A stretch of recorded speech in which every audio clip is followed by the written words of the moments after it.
fit import for us right now. He will not demand the ball. He is happy to get rebounds and defend. Hindi siya yung scorer, pero yung presence niya sa loob, malaking bagay eh. Nakaka-intimidate, nakaka-block, nakaka-rebound. Sakto siya para sa team. Ngayon, maka-match up na kami sa ibang team na malalaki yung import nila. So, malaking bagay sa amin si Reda. He's doing what is best for the team, and hopefully he improves on some aspects in the game for us to be winners consistently.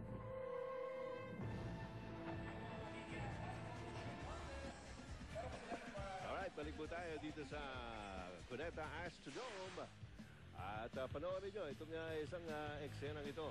Ang ganda ng pasa ni Chico Lanete to Reda Relievi for that Yakult Slam Dunk. Yakult every day okay. Sigurado ka dyan. Nanonood pala yung kaibigan nating si Red Bull Team Manager Andy Howe. Evening, Andy. Second quarter action underway. Lamang ang Pure Foods ng 18-14. Daak. Wala. Chico Lanete. Sinasalubong ni Christian Coronel, who takes it away. Coronel pushes it up. Yes! So Christian Coronel has really moved up into that point guard ladder of Santa Lucia. Yeah. He was the first guy off the bench, and he's proving that rightfully so na una siya lumabas sa bench ng Santa Lucia. Binibigay na talaga ng exposure ni Coach Boyet Fernandez as Rico Villarama misses.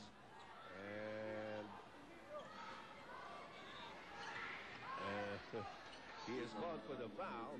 Magu, anong balita? Ed, kanina before the game, nakakwentuhan natin, parehong coach na magkabilang koponan. Tinanong natin sila tungkol dito sa panibagong duelo sa una nilang pagkikita after that classic 7-game series.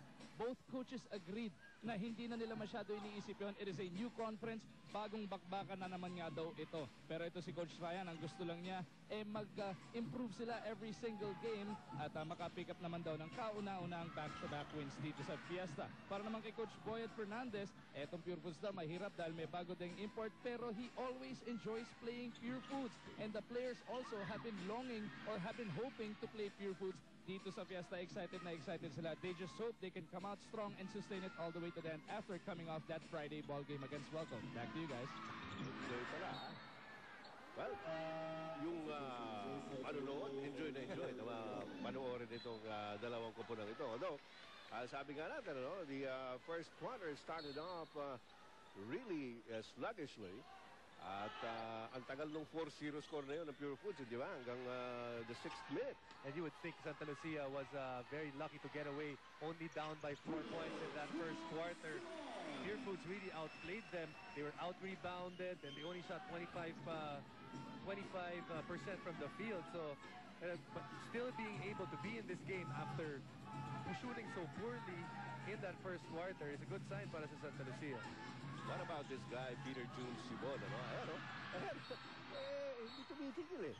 Alam mo, nung bago ito sa PBA, nagamit ko yung term na, alam mo ba yung kangkarot? Oo, syempre. Sa trumpo. Parang ganun yung dating nung Peter June Sibon. Takbo ng takbo, talon ng talon. Nakita nyo naman, pero may pinupuntahan yung, o may ibig sabihin yung mga galaw niya, no? And he's just a joy to watch. So that energy coming off that bench, such a luxury para kay Coach Ryan Gregorio. Pero itong matagal to, bago nabuo, itong si Peter Jun Simon. It took a couple of years for him to really have his confidence. And now that he's got his confidence, just everything just on the upside para dito kay PJ Simon.